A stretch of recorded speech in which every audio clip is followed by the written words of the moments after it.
Podcast. My name is Ben, your host, and today we have Mr. Andrew. Andrew, you and I have spoken before on a previous pod a couple of years ago, a previous life before we both hopped into the crypto gaming world. So I want to ask you to rehash some of the ground we've already covered, and then I want to jump into the extremely fun, extremely cool side of crypto gaming. So would love to just first of all welcome to the show. Would love to Thank hear your you. story. Yeah, thanks, Ben, for yet again the second wonderful meeting we've had. First one was you're right, several years ago, and I think it was a time in which a lot of different things were happening in regards to the digital ad space, online marketing, and that's where my background's from.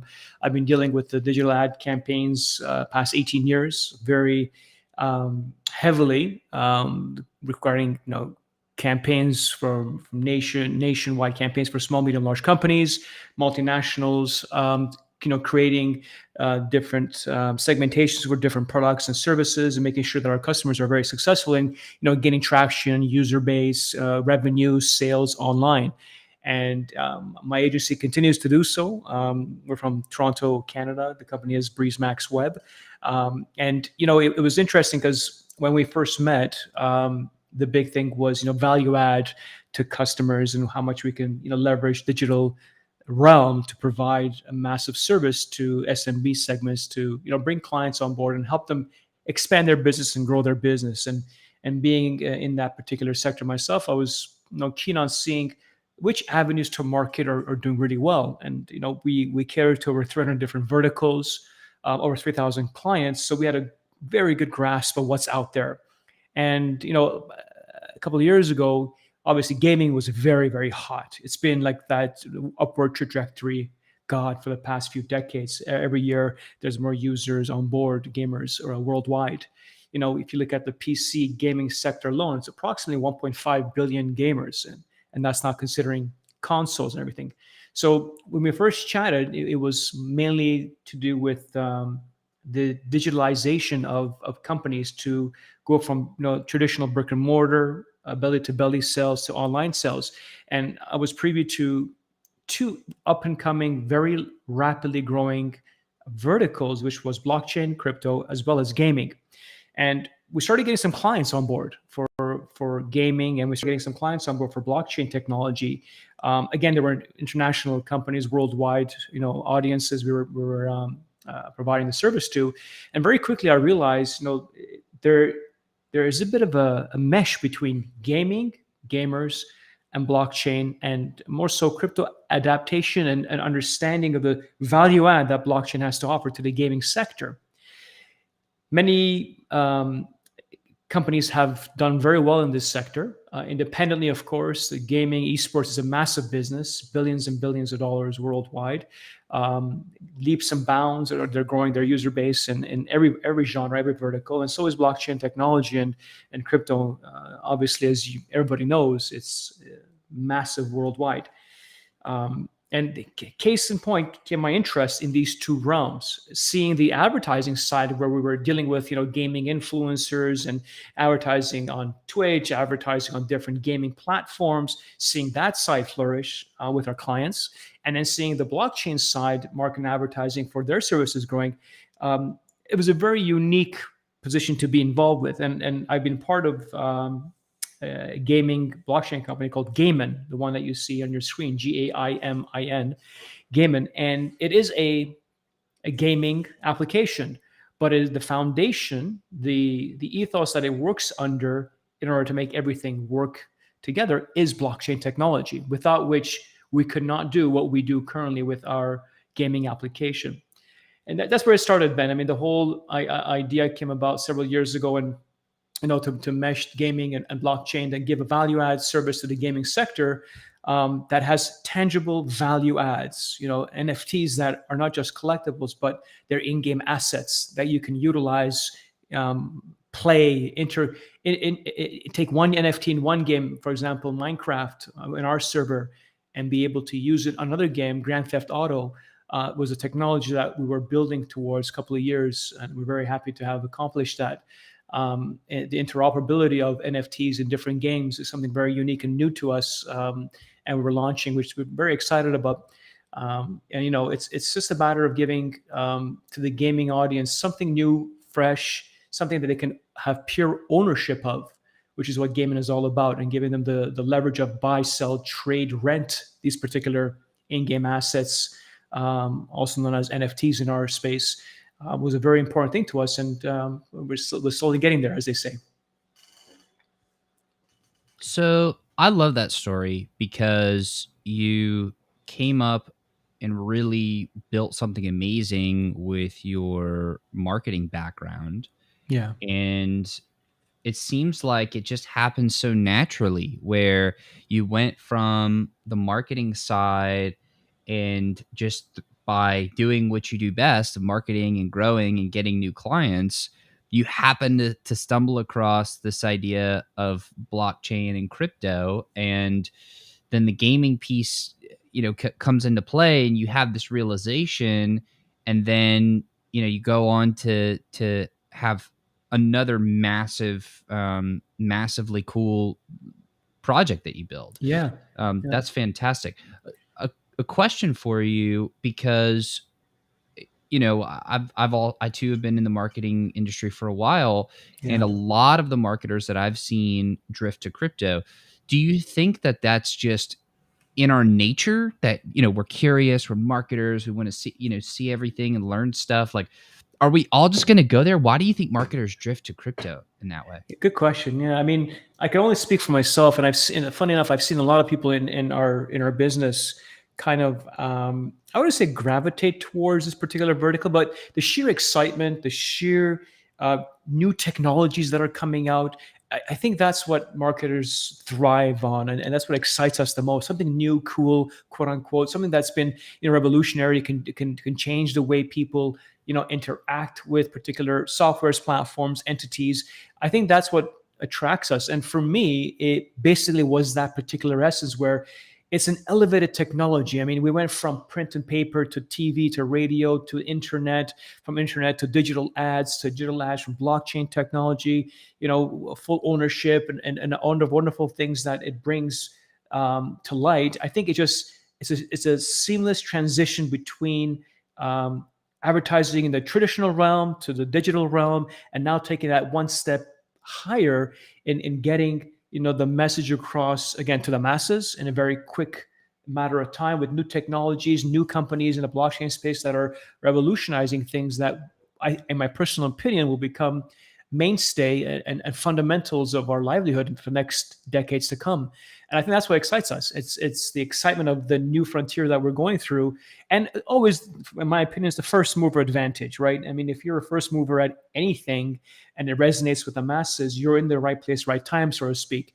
And I think for myself and for Gaimin in particular, we are at the right space whereby we're trying to make blockchain mass market in the most largest sector in the world, which is the gaming sector, a number of users and growth patterns that we've seen, and trying to make it so that the average gamer can benefit from this new technology.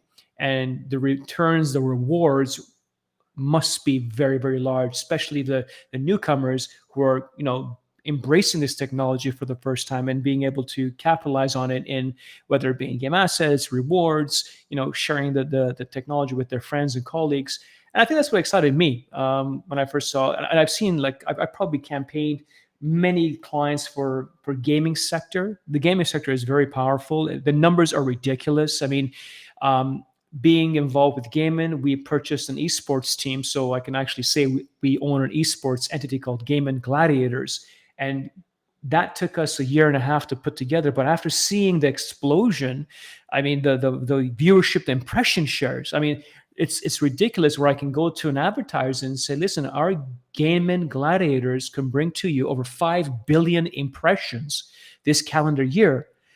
In the digital world, That's unreal. that'd be difficult to say, right, man? I mean, it's not a simple thing to say, right? And pennies to the dollar, literally pennies to the dollar, with our Dota 2 team. Well, Dota 2 is the number one highest viewership esports game in the world. I mean, the Dota 2 TI, which is the biggest tournament in the world, there's more viewership in the Super Bowl, right? Then you've got like games like CS:GO or Rainbow Six. All these games have hundreds of millions of followers and hundreds of millions of impressions and billions, obviously, if you calculate it through all the tournaments and all the league play. So for me, it was a natural progression where I know the marketing space very well, impressions, click-throughs, traffic, and how to validate, particular forms of advertising and return on investment, what the lead funnel looks like if you propose that particular campaign, whether it be a programmatic campaign, a display campaign, or an influencer or social media. I knew all these things. And when I stepped in this world, I realized very quickly everything gaming related dwarfs whatever I've been doing in the past in numbers.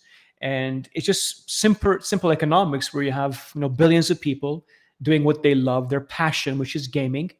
They fuel their passion by dollars spent. An average gamer spends $3,000 to $5,000 every 4 years or so on their computer, on their machine.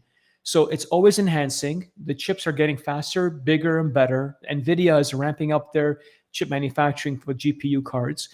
So it's very exciting. You got two exciting worlds. You got gaming, which is super exciting, massive audience, and you got blockchain with the same breadth, I would say, is exciting and very quick and adaptable. And hence my excitement. And I think majority of us in the advertising space will definitely gravitate towards these two particular phenomenons.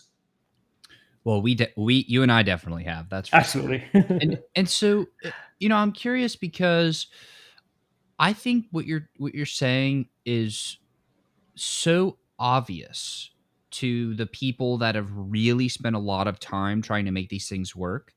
Mm-hmm. And that's not at all I'm not at all suggesting that it's not even that it's not profound. It is. And it's credible the journey that you've been on. But when you put it that way, it's just like, well, of course you would go that direction. Of course it makes sense to move. It's almost like you're moving into the position of the spot that would benefit the most from marketing, because it's just fun, it's new, it's fresh, everybody's excited about it, and it's the future, and you have all this marketing experience. It's just a no-brainer here.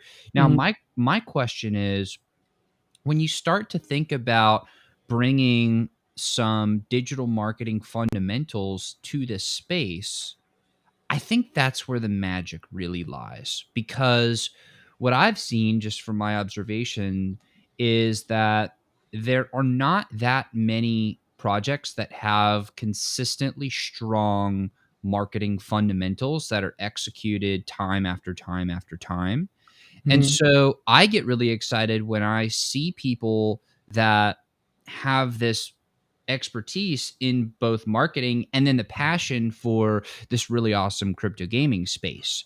And so that's one of the reasons why I was so excited to chat with you here, because you live in both worlds. I mean, it's almost like, I've been studying Steve Jobs lately, and one of his claim to fame was that he stood at the intersection of humanities and technology.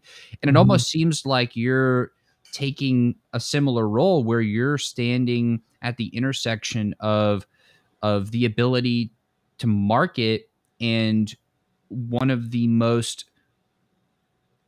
outrageously fun and cool spaces that desperately needs the marketing. And then once the fundamentals are applied, it's almost the easiest thing to market because it's the most fun and everybody loves it. Have you kind of thought about that strategically, of like, hey, I can really do, some incredible things here just given the background? And then how have you brought those fundamentals to the space, and what has been working the best? Yeah, good question, Ben. So the reasoning why I was actually brought to this project, funny thing, all the founders of this company are all good friends of mine for 20, 30 years. We're all veteran business guys.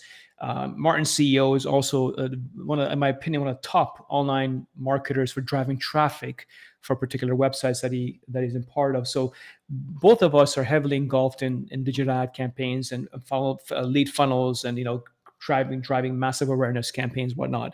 And the other founders of the company are also they're very well astute businessmen from Europe, who I know personally as good friends for some of them 20 and 30 years. So when I was actually approached for this, two very good friends of mine, Calvin and Clive, called me up and said, listen, we have an idea to create a gaming application that provides value to its users by monetizing their existing computational power and rewarding them with in-game assets, NFTs, joining our metaverse, all the cool things I was hearing in the limelight about this whole space, they asked me. So what I did as a marketer, I knew the space was hopping. I knew the gaming space was going through the roof with numbers. I just put two and two together literally in 1 nanosecond. I realized I want to be part of this. I've been advertising for clients in the gaming space. I've had, the biggest gaming influencers run campaigns. I've seen the hundreds of millions of views and click-throughs and revenues being generated. So for me, it was a no-brainer. Literally, I'd be foolish to say no.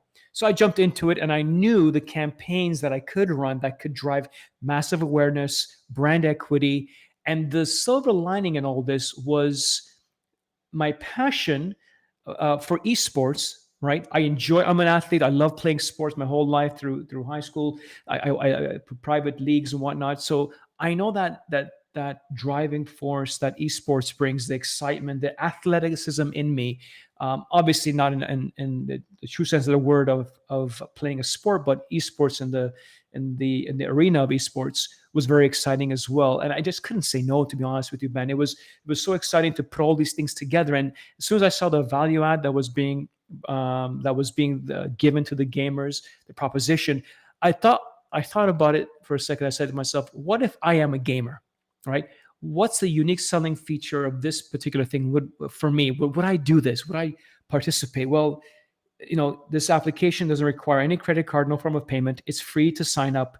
It's you earn benefits from just leaving it running, right? You earn rewards by you can play any game you want. It works in the background. You don't have to worry about, any technical settings that you have to set up. Literally, it works in the background as the gamer plays any game or just surfs the web or does work or homework. It's monetizing their computational power and rewarding people, right? So we're rewarding them with things that they love and their passion, which is gaming. It's all gaming related. So when I put myself into the shoe of a gamer, then I realized, wow, this has got some real, we can bring some real brand equity to this particular game and application.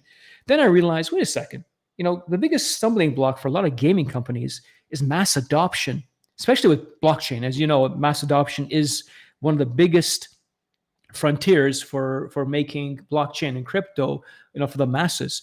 And there isn't a better way for mass adoption for any new technology than gaming sector, because it has the largest number of audience viewership. They're all up to snuff with technology. They all have internet access, and they all love to be on their computer. So there isn't a better demographic to target than the gaming demographic for mass market appeal and adoption.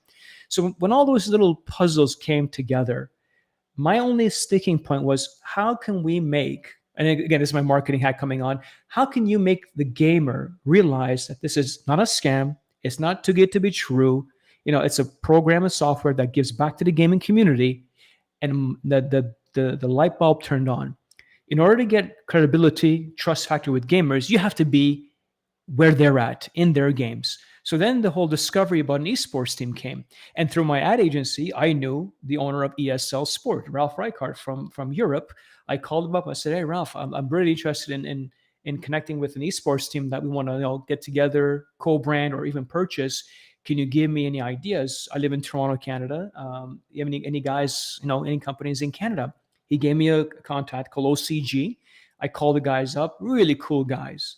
And we hit it off. After 9 months of discussions going back and forth, late last year, we signed them up. We purchased them and made the Gaimin Gladiators. Sole purpose being is, if you see a brand on billboards, in arenas, on Dota 2 screens, if you see them on Pokemon Unite, CSGO, Rainbow Six Siege, Rocket League, Warcraft 3, or any fighting games, the more you see the brand, the lucky number is 7. If your brand is seen more than 7 times, an interaction of sorts will occur in the digital space. So I put two and two together. I said, listen, if we get our brand out there and people start trusting us, knowing that we are literally, besides multi-billion-dollar companies who sponsor these teams, like Monster, the drink Monster, BMW, Coinbase,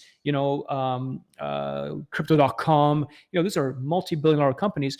We are side by side with these companies, so they'll hopefully look at us at a higher light, that we are a here to stay kind of company. So the branding, the reinforcements of the brand equity that it brings by being an owner of an esports team has a lot of validity and value to. So case in point, we decided to participate in the esports realm. Invested a lot of money in these teams and the players. We have over 40 players right now who represent Gaimin Gladiators, literally all around the world in different leagues, and that's bringing us an audience who is our target audience. These are gamers, these are players. So you're right in the sense that it is an element of gaming and blockchain and marketing that was tied into all of this. And I think what we did was we kind of amalgamated the three entities into one with our experience and expertise in branding a company and marketing it properly, and giving more value than ever before, which has been our ethos of our company. If a competitor comes in the near future, it doesn't matter. 10 can appear. As long as we're offering more value add, the user experience is very high. And the key component was that it does not influence at all the gamer's experience while playing other games or while just surfing the web, whatnot. It would be a home run. And evidently, it has been.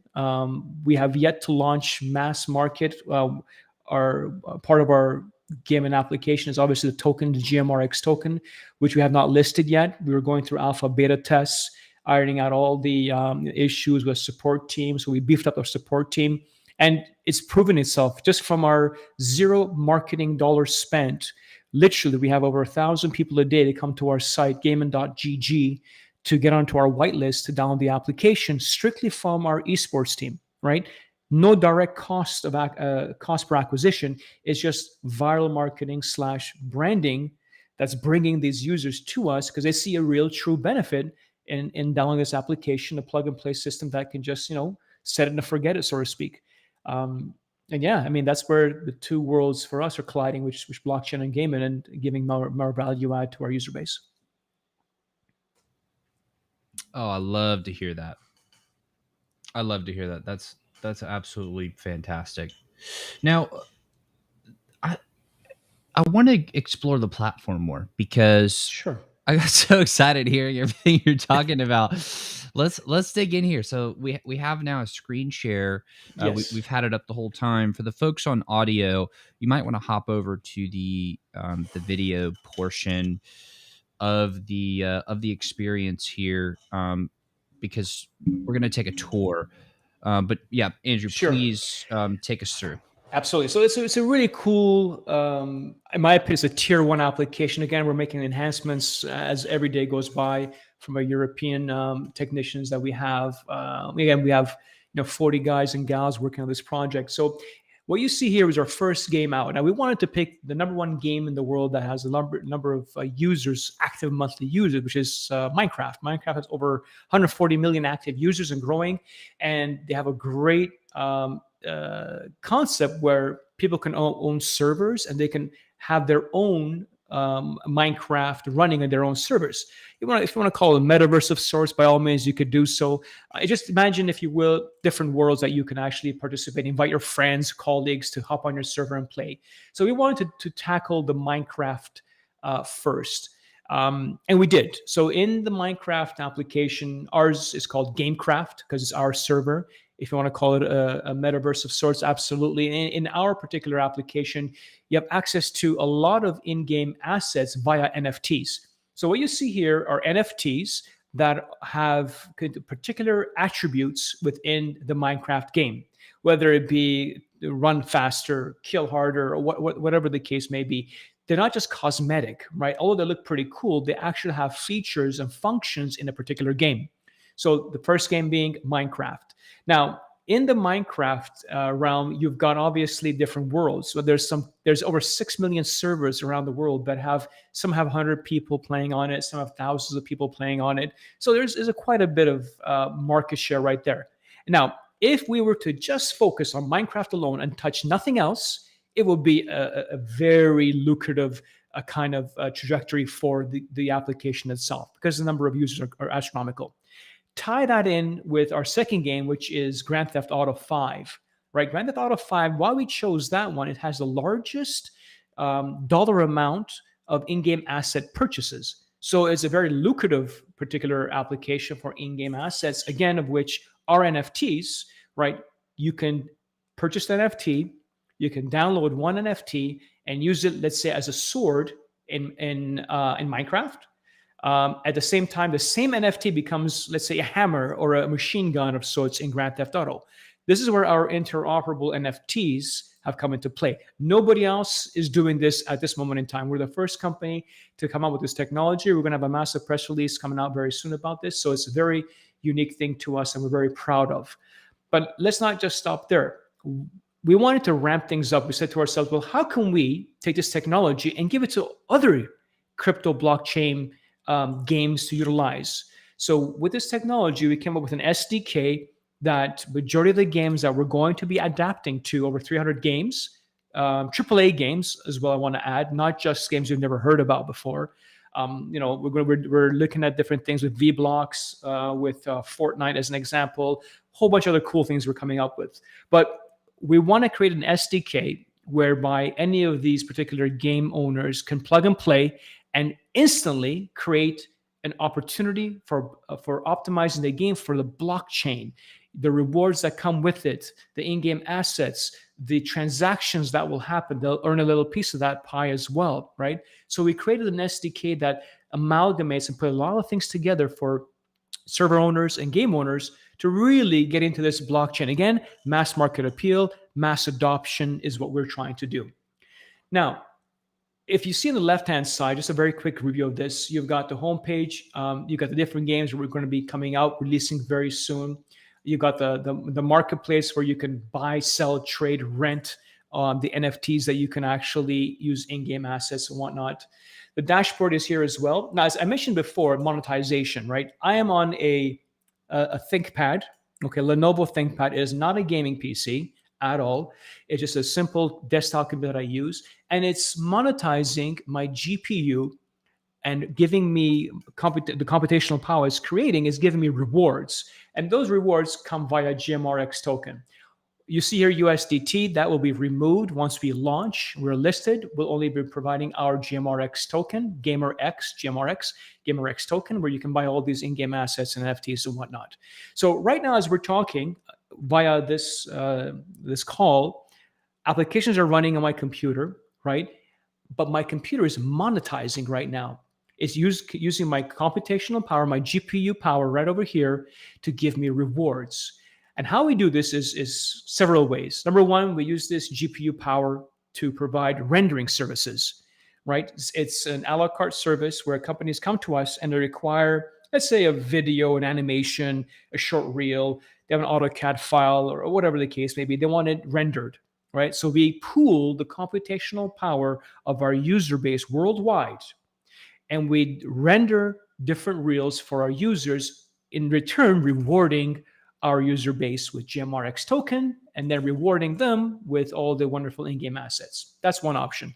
Number two, which is the default, is a mining application that we have as well. So when you leave your computer running, we use a very small amount of computational power from a large number of pool of computers to do different mining projects for our users, again, to reward them in our GMRX token. And third way is that we have several B2B applications, commercial, industrial, that we use the computational power for as well. And a key component of this last section was a company by the name of MuleSoft. MuleSoft is owned by a gentleman by the name of, was owned, Ross Mason, who sold MuleSoft to Salesforce.com for like $6.5 billion. So it was a great sell for him. But he's on board as an equity owner because of this skill set. He has keen eye and the ability for B2B sector for a plug and play kind of applications that he is very experienced in. So he's able to bring different platforms and different services together in the B2B sector. And we wanted him on board of his specialty, which was that little area that we wanted more help with. So again, the user has no idea what's going on. All they know is that they're monetizing, they're earning rewards, they're seeing the number appear, change the balance, and all they're worried about is what is the next game I can purchase, what is the next NFT I can get for a particular game. Okay, and that's how the monetization side of things works.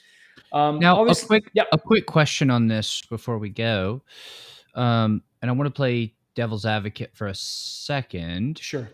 How does this impact the life of the actual computer Great question. and the machine? Great question. So, number two top questions that we started with that needed to be solved before we even, launched the company. Number one, degradation of GPU, CPU. Number two, power consumption.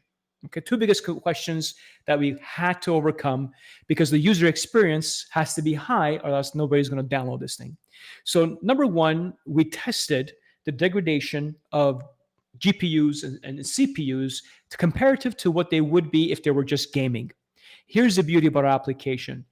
It consumes a very small amount of computational power from each PC that we are on. It doesn't overclock. It goes nowhere near even that number. It's very low resource intense. And case in point, I'm running this application right now. I've got several applications running behind it, plus our recorded session right now, live streaming. And there is no degradation in my voice quality, my screen sharing, and it's not even a gaming computer. It's a desktop. It's a laptop for work purposes. We found through studies and research that the miners out there, right, they overclock, they provide a lot of heat, and degradation occurs when you're throttling up. Our software is designed to throttle down depending on if the user is playing games or doing any activity on their computer. It throttles way down. When there's nothing happening, it slowly rises, but it does not hit any threshold that can provide a deterioration to that particular GPU card. That was This number is one. critical. This is Huge. critical. Hold on. Huge. Let me just say to those listening and watching that this is something that you absolutely have to watch out for, because and I think you guys are absolutely doing it right. A lot of the different mining softwares out there, what they're going to do is they're going to push your machines to the absolute limit to maximize your perceived earnings. But what you realize, usually too late, is that if you're pushing your main machine to be your main miner and it's then getting pushed to the limit, well, it will decrease the usable lifespan, the workable lifespan of that machine. And so if you then have to replace that machine because you have to have it for work purposes or you want it for gaming purposes, then when you factor into the costs and do the math, you're actually probably not going to be coming out ahead, because everything that you earned from pushing your machine to the limit, well, you just had to put that right back into buying a new machine. And especially right now when there's not that many different parts and pieces to go around due to supply chain shortages, as of the streaming of this, in a 50 years, we don't know what but especially right now, that's just something you have to consider. So I really love that you guys wanted to tackle that first and foremost, and I love the way that you solved it as well. Yeah, it was front and center. We know it. We know because we have a lot of advisors in the blockchain space as well that were concerned about that. And I'm not going to mention any names, but we have tested several quote unquote miners. I mean, our fans go through the roof when they start when they start running their applications. Laptop or desktop gets scalding hot. All those things happen, and that's not something we want for our gamers. Let's not forget, we are particularly a gaming application for the gaming community. We're not a miner. So we didn't want that to be the reason why majority of people dislike the particular application. So we said front and center, we take a very small amount of computational power off of a large number of users, and ultimately the rewards are tremendously in the favor of our user base. And number one thing is what I wanted to do was, if you compare apples to apples and you put another miner on a particular even gaming PC and run any game that you want, you will see a massive deterioration of that game quality. You see it slowing down, being very choppy, and pound for pound, we put it towards ours. You see that there's absolutely no difference in the user's experience in playing a game. So if we didn't have that, you would just install the application, one attempt, and uninstall. So that was the first big thing we wanted to overcome. And because of that reason of using a small amount of computational power, right? It's the same correlation to the consumption of power is actual consumption of electricity. So we did our tests. We had plugged in a bunch of computers in the beginning stages, and we tested the power consumption of a gaming PC gaming with the application and without the application, and then stable with no applications running, right? A lot of tests that were done were conclusively provided a value add to the user whereby there was no excess amount of power being consumed as compared to if you were gaming or if you weren't gaming. Because again, we're using a very small amount of that computational power. So those two things were first met. Once we met those two, we knew we had something in our hands that we're very excited. We went to Madrid Games Week in Spain. We had iPads out there 2 years ago asking people, before COVID came, we were asking people if this project was to come about, if these were the segments and things you would benefit from it, would you like to download it or no? We got 2,000 signups in a matter of an evening. Not one person said no, right? So it was an affirmation that, what we're doing is the right thing for the right demographics, and it was going to be a winner starting, several years ago. One could say that's a good conversion rate by any standard. Yeah, you could say that. So, I mean, again, this is a game. I just very quickly. I'll finish up the rest. The wallet again. You can log into your wallet. You can if you have particular GMRX tokens that you want to withdraw once we're listed, of course, by our token, you can take the money out of the application as well if you choose to. So not only can a user actually utilize it in buying in-game assets and feeding their habit and hobby, if they want to pay that particular bill of sorts, they can, of course, take that money out. Again, this is not a get-rich kind of program that you'll make a fortune. It is designed specifically for gamers to feed their habit. And in the shortcoming few years, we're going to have things, in the software hardware area where if you're spending, let's say, $50 on a particular mouse, right? It's a top-rated mouse. But if you buy it from Gaimin, we can get it to you at half the price. Would you take the money out and pay full retail, or use your GMRX to buy within our application at half the price? And one would say, well, how do you get half the price? Well, if I buy 10,000 of those particular mouse, I guarantee you I'll get it very heavily discounted.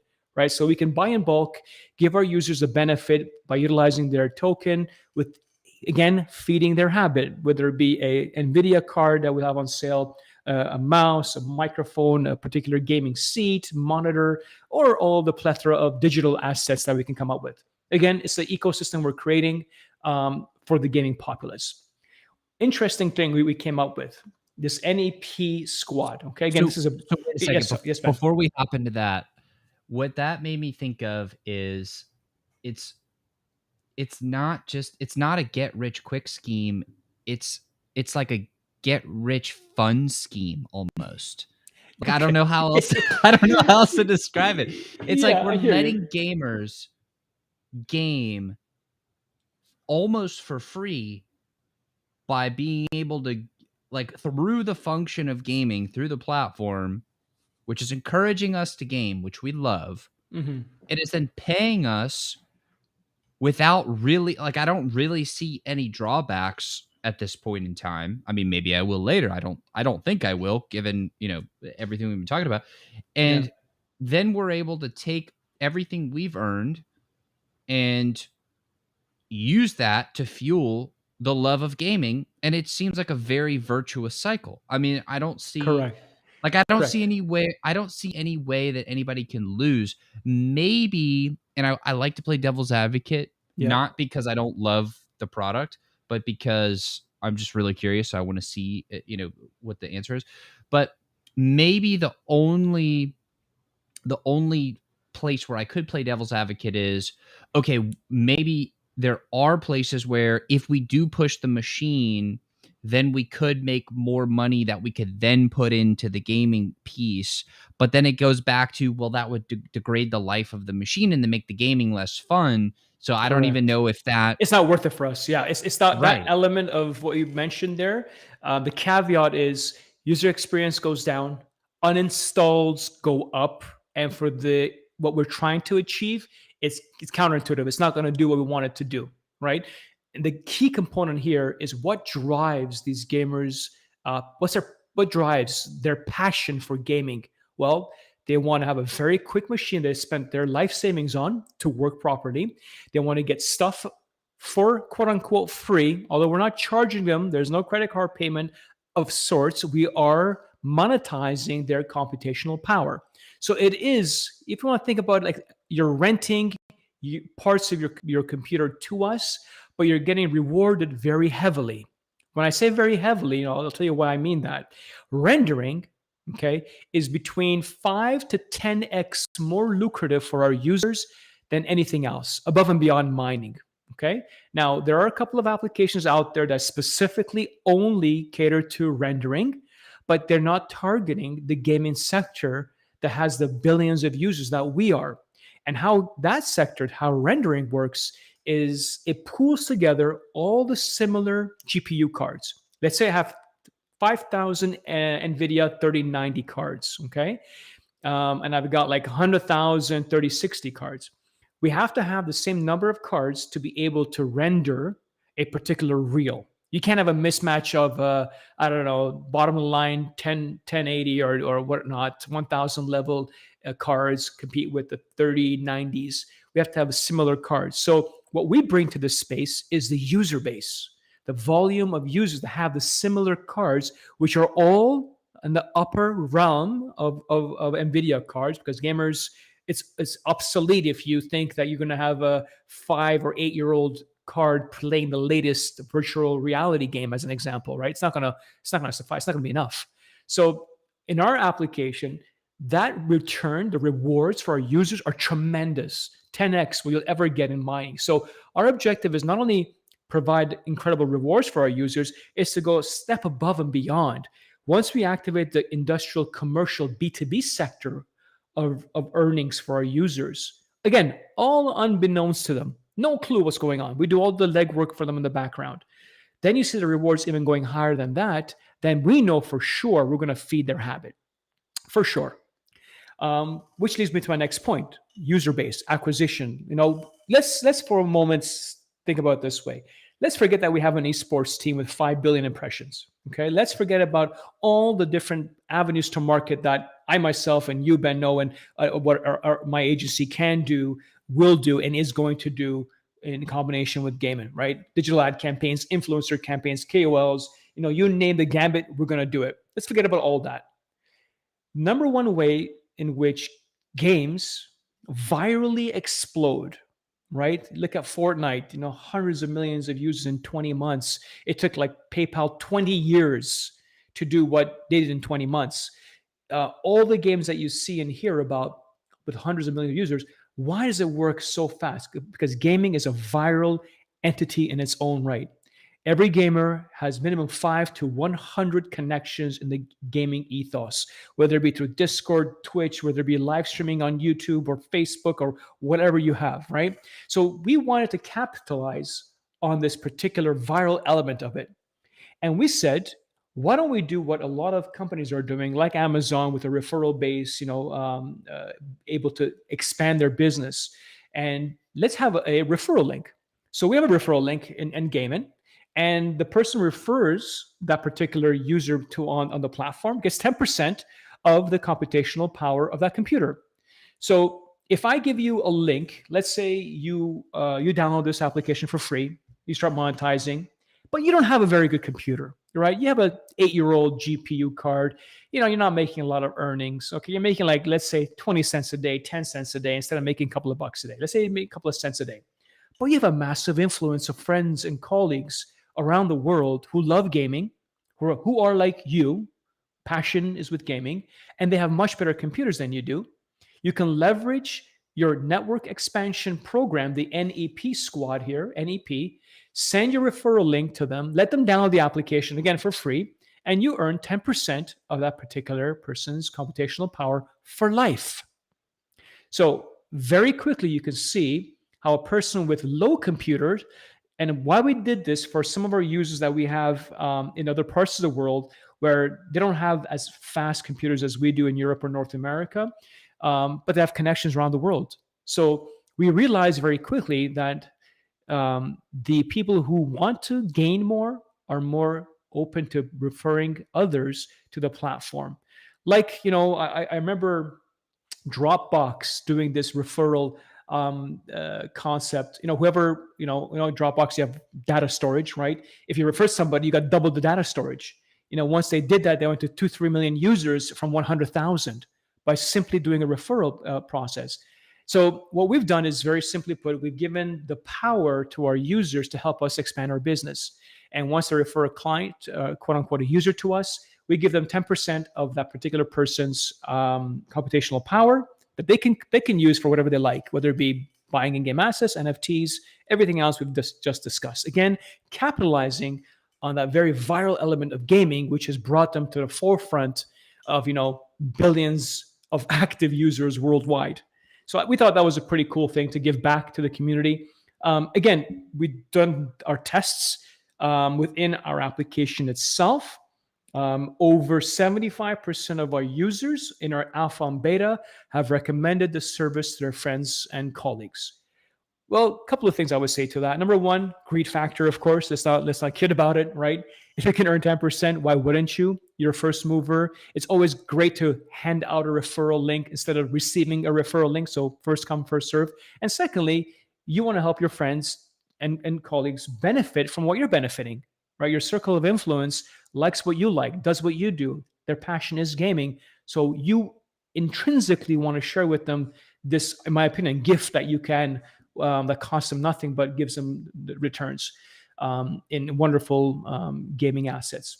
Case in point, we called it the NEP Squad, Network Expansion Program Squad, and it's done very well for us thus far. That is incredible. So what I'm hearing is you guys have gone out of your way to figure out the most profitable, or one of the most profitable uses of GPU power, which is not mining, but is actually rendering. Correct. And so that makes it incredibly profitable, which makes the ability to not overload a GPU still a profitable endeavor for everybody. Yeah. And then you put in a brilliant referral link where even if people don't have the graphics power, they can still earn by sharing it with those that do and getting in early. That is incredible. That is freaking brilliant. Yeah, it's not our first barbecue, Ben. People think gamers are 18, 19-year-olds. Yes, they are, but unfortunately enough, for our team, we're veterans of this. So gamification, as you know, is a big part of this whole concept.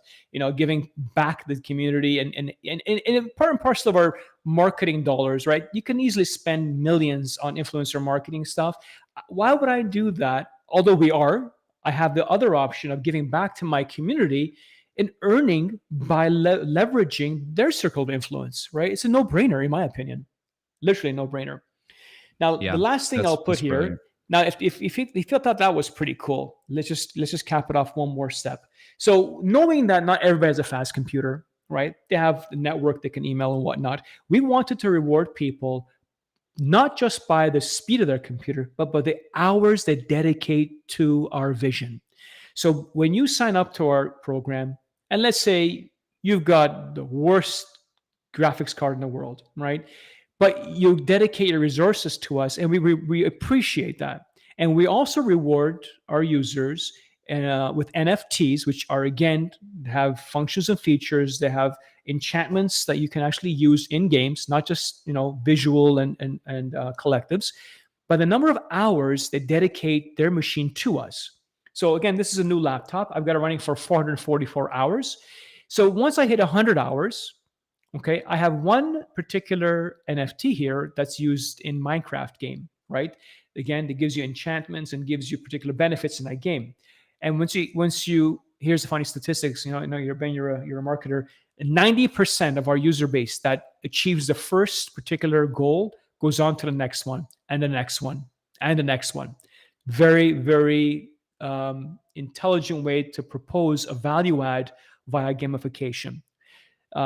If you do 500 hours with us, you get the next NFT up. You do 2,500 hours, you get the Mac Daddy of Mac Daddies over here.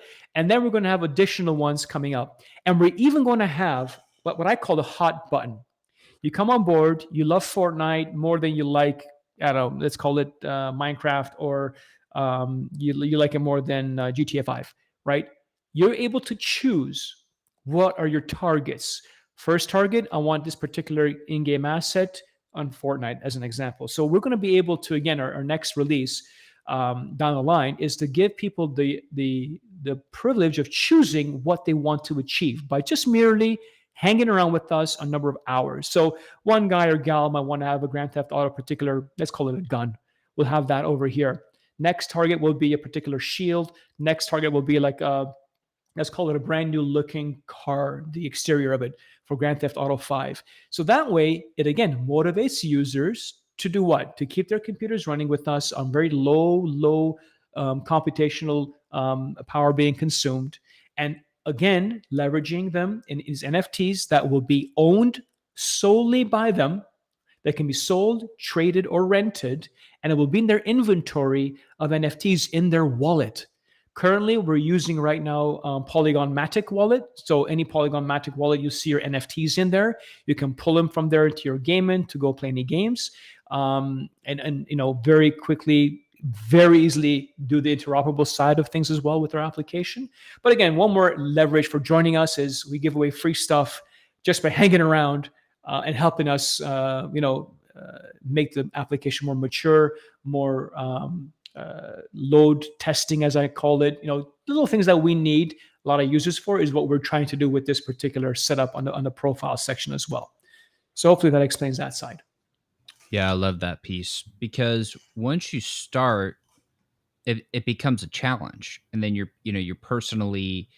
I know I'm an incredibly competitive human being, so seeing that progress bar move forward, I mean that pushes all the right buttons there. That's absolutely fantastic. And then I did want to circle back on the one of the ideas we talked about earlier of the interoperability of the Yes, NFTs.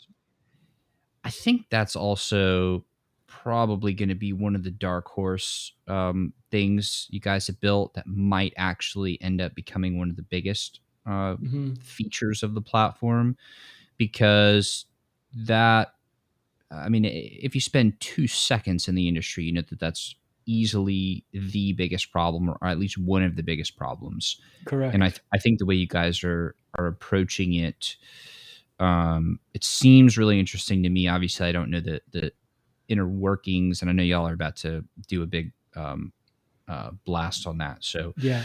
I'll Stay tuned impatiently for wait that for one. that. Yeah, that was and that was one of the biggest projects for us, technically speaking. That is, everybody wants to.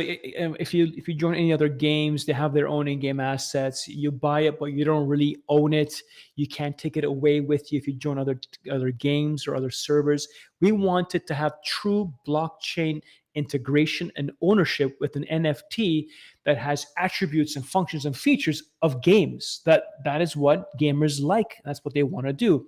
And how do you get mass market adoption with the new technology of blockchain? You got to go where everybody's at, which is the gaming sector. So that part of it, giving the user the ability to take one NFT in one game and change it to another game was huge for us. Again, you heard it first here on Ben's show. We have not even put our particular press release out there. It's going to come out very soon. But that's something that we've worked on very hard, and we're very proud to have, started that whole chain. Hopefully other companies and games start following suit and provide that to their users as well. Yeah, this is fantastic. I mean, I really just think that you guys are on the absolute bleeding edge of technology and gaming here. I mean, I've spoken to a lot of people on this podcast, and I don't know how to properly articulate how exciting this is. It's like you guys have hit a triple or quadruple grand slam all at all at the same time, and I it all appreciate feeds on that. itself, and Yeah. I in mean, just an the funny thing amazing you should way. say that because a lot of projects that we see are white paper projects, right? We hope to do Mhm. this and we want Me to do too. this. I'm sure you do as well. And in the being in this blockchain space and speaking to VCs all the time, that is something that resonates a lot with these. Unlike other companies out there who raise a lot of money and then figure a way to make something happen, we on our own dime made something happen first, right? And then got out there, looked for VCs to back us to for growth mode, for user mode, acquisition mode, right? And that's what we're in it right now. I mean, we the technology is there. Is it done? Absolutely not. We have so many other ideas that we're going to come up with. Again, what's in it for the gamer? Feed their habits, feed their passion is what we're all about. And I think once you understand that psychology of putting the gamer's user experience first, building around them the ethos of why continue being part of our communities is crucial. Then you get to ultimate success. Once they're happy, we're happy, and that's when the users start to really come on board. And I think if blockchain ever wanted to get to the mainstream, I see no other way besides gaming and rewarding its users. It's not easy, but it's definitely something that can be achieved. And I think if you to take some time out and to study this particular gaming vertical, which I've done for 5 years now, you'll realize you just can't come in and fake it. You have to really mean what you say and stand behind your application, your software, and drive mass amount of rewards for that user, i.e., the gamer. Because every gamer can give you 100 additional gamers. At the same breath, one gamer who doesn't get the user experience he's looking for can tarnish or taint 100 possible users. So it's very important to do your due diligence first on everything, find out the gaming sector, get the application done, prove that what you have works, and then out from there, the world literally. I think the stats were some crazy, like three-quarters of the world games, some ridiculous number. So yeah, it's a fun time, and I can't wait for all the developments of these companies, in the blockchain and gaming space to really push the envelope and do something really cool and interesting for the users. I love this. For those who have ever wondered, when people say to build, this is what that looks like. Like, this is the result of real building Hmm. and really pushing innovation into a space that has a lot of fluff. And as much as I love it, there's a lot of problems here. Yeah. And this is a brilliant example of, you guys saw a bunch of problems. That's all really at, the thread of it is the game, putting the gamer first and bringing the gamer into the fold in a way that is just a no-brainer for them. Yeah. And that to me, that to me is just fantastic. I think we're looking at this now at such an inflection point in what y'all are building. I think people are going to be looking at this and listening to this interview for decades to come, once they realize and see what you guys are actually going to do. I can see it. I mean, I'm totally, I'm sold on it. I see the potential here, and I'm just incredibly grateful for all the time that you've shared, because running two different businesses at the same time, it's incredibly difficult. So I just want to first and foremost thank you for the time you've shared thus far. I want to ask one other question. I kind of want to scope out for a bit. Sure. A lot of people are gonna say this. They're gonna feel it. They're gonna think it. Um, they're gonna think to themselves, seeing something like this, either, man, I'm fired up, let me go build, or most likely, or maybe not most likely, but there's also going to be a big part of, man, I missed the boat. It's too late for me. And Hmm. so for those people who may be thinking, man, it's too late for me, what do you have to say to them? Because there are so many people that have so much to contribute that may just be overthinking it and thinking themselves out of joining, one of the most exciting things in journeys and revolutions of possibly their whole careers. Yeah, I would definitely. First of all, I appreciate the love you provided there, Ben, about the project. Thank you very much. Um, it's never ever too late. I mean, if when we first thought about this idea, NFTs were just the hype wasn't even here yet. A couple of years ago, it was all about collectibles. Not a lot of people were talking about utilizing NFTs in games and actually having some particular attributes and different enchantments in the game. It was all about collectibles. OpenSea was doing a whole bunch of activity. It was just an idea that actually came to fruition in different ways. And our concept initially 3.5, 4 years ago didn't have the metaverse involved, as an example, right? Didn't have a lot of the NFTs that we have currently because they weren't around. The idea wasn't around. So yes, there's always first movers that can do things and change things. But I always say it's never too late to start anything fresh and new in this space. And I'll tell you why. Again, I'm not an expert in blockchain. I've only been living for 4 years. There are millions of others that have done it longer than me, no more than me, of course. But every day that goes by, we meet in this space, right? We speak to a lot of VCs on a daily basis, and we see their projects that they're involved with, or they have access to, or they want to do reciprocal arrangements and work with that particular game. And there are always things, always games, ideas in the blockchain that are completely new. I've never heard of. Very rarely do I get things that are repetitive. As, oh, there's 18 companies that do what you do. Oh, there's 30 companies. No, it's not very common. Maybe 2 companies or 3. So the space is brand new. It's growing, and I would pick your own passion that you really, really love. It could be DeFi. It could be something separate to gaming. It could be something, I don't know, anything that you love. If you love something that you're passionate about, and there you see a way in which blockchain can benefit that particular vertical, it's never too late to jump into it. Most importantly, what I think about applications, and I say to myself, can this be done without a blockchain? Sometimes some projects don't require blockchain technology to be incorporated in particularly what they're doing, and sometimes you're better off not doing it, right? But other times there are elements in which blockchain provides an avenue for that particular developer, with a brand new concept that is not there elsewhere. There's nothing else that can compete with the technology that blockchain has to offer. So, I would never tell anybody that it's not too late. Listen, we're all newbies. Blockchain hasn't even scratched the surface of what it will be next 5 to 10 years.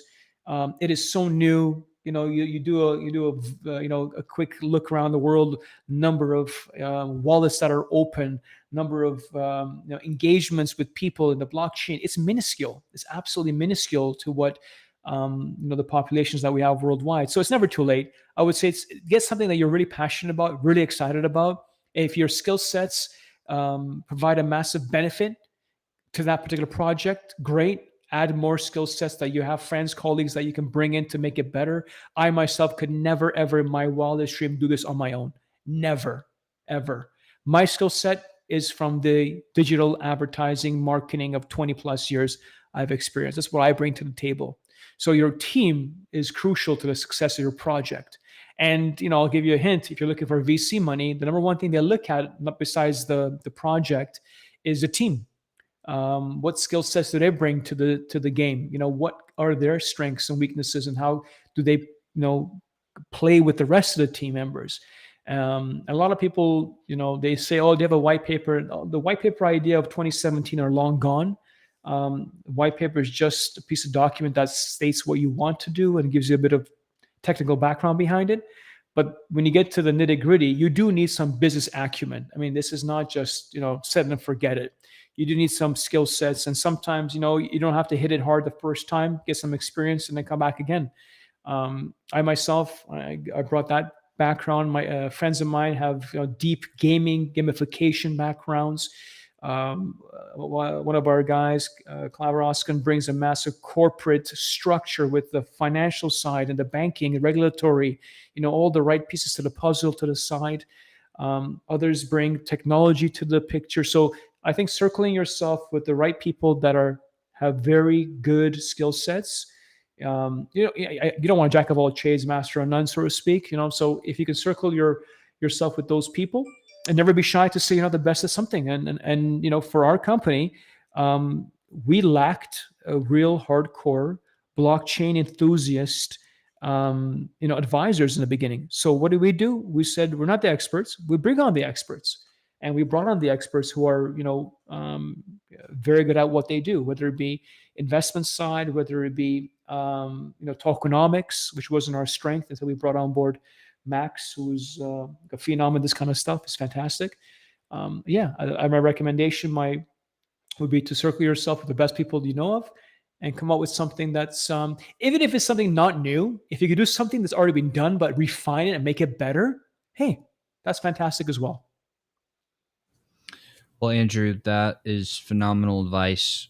So much so that I would really, really encourage everybody to listen to that at least twice, maybe a third time, and probably you should write that down and then look at that and make some decisions, or at least start thinking about it. Start marinating on that.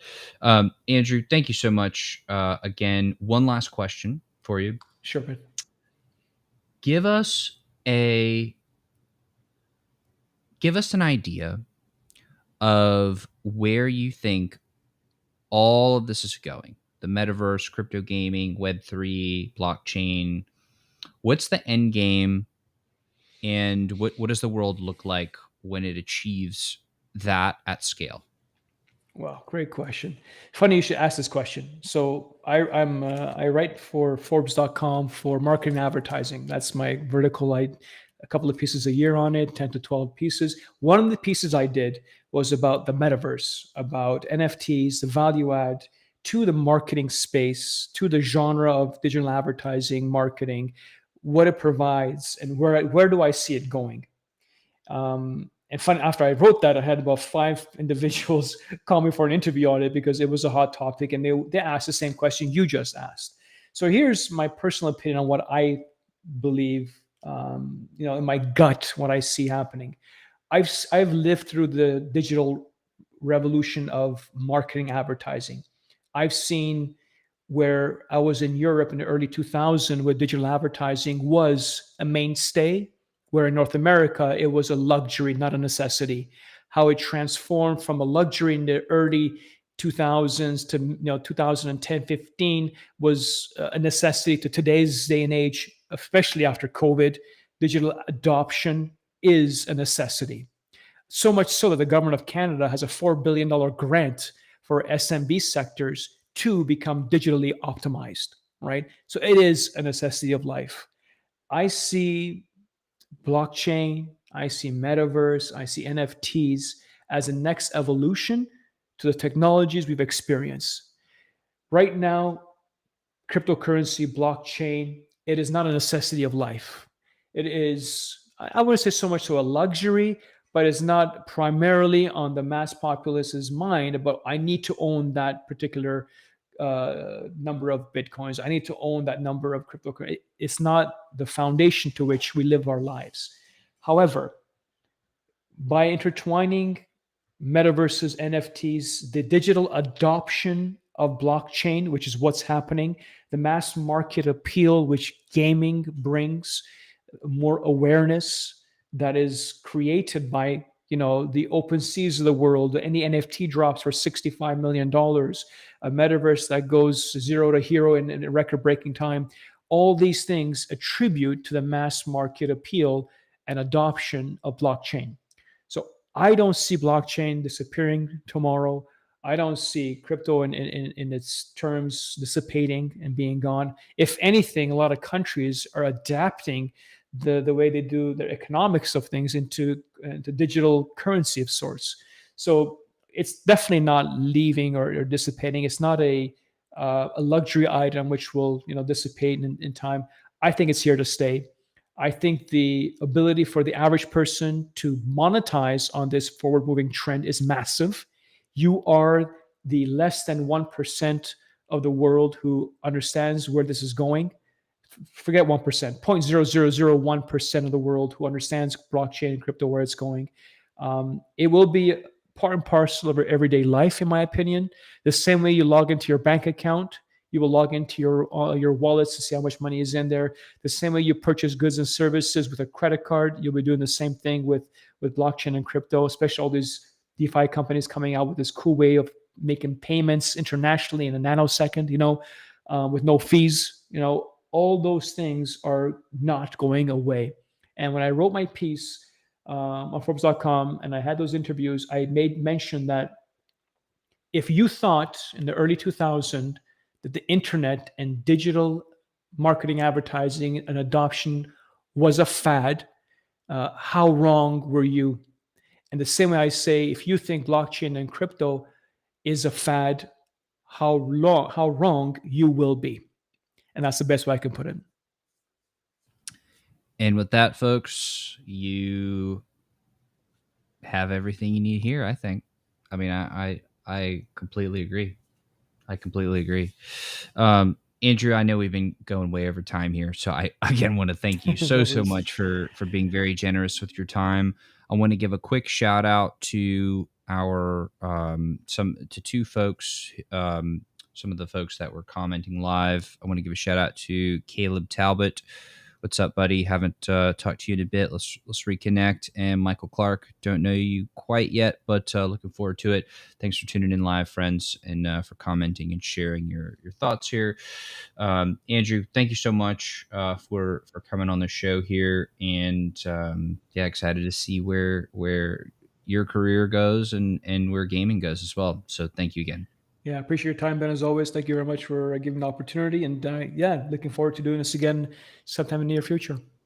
You're the man. Let's give a call to action here. What do we do? Where do we go? What do we click? Sure. The Gaimin right now is taking on users in a whitelist.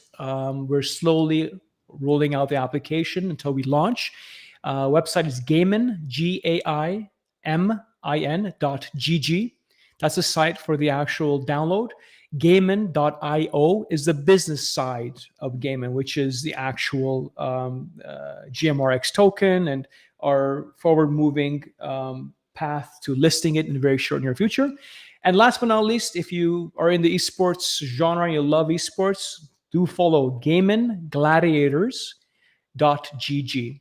We've got 8 teams that we're in. Number one, in my opinion, Dota 2, Pokemon Unite, Rainbow Six, and Rocket League. So if you like those games, do follow us on Gaimin Gladiator. Again, Gaimin Gladiator, Gaimin GG, and Gaimin are all one conglomerate. It all helps each other in the social world. So appreciate the likes, the follows, and yeah, looking forward to doing this again in the near future. Anytime. You're welcome to come on the show at any time. Thank you again, Andrew. Everybody watching and listening, thank you all. Game on. See y'all in the next